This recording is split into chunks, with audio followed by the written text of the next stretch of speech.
अरे सहाय आपातकालीन खिड़की खोलत चलब केहू काहे न कूद जाए। आपातकालीन खिड़की खोलत चलब केहू काहे न कूद जाए। खोलत चलब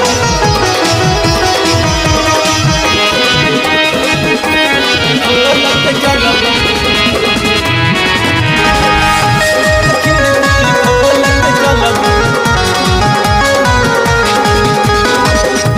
ऐसन जमाना में चल बुझा बजार के राख जवानी अपन रानी तू संभाल के।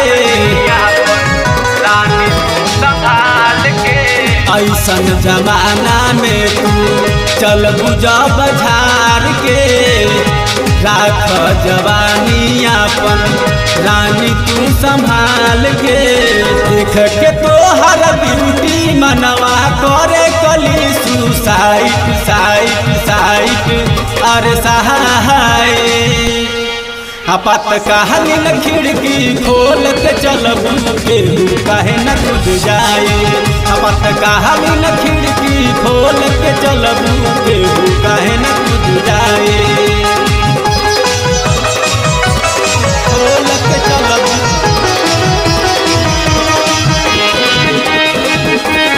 खोलत चलब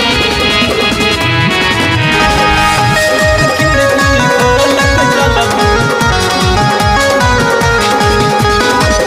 बंद करके शटर राख कहे राइटर रवि। गुलाब कमल करिहे पूरा तोहर कमी। बंद करके शटर राख कहे राइटर रवि। गुलाब कमल करिहे पूरा तोहर कमी। लेके भागी अंकुलवा है जवानी के तोहरा फाइल फाइल फाइल अरे फाइल आपातकालीन खिड़की खोलत चलब केहू काहे न कूद जाए।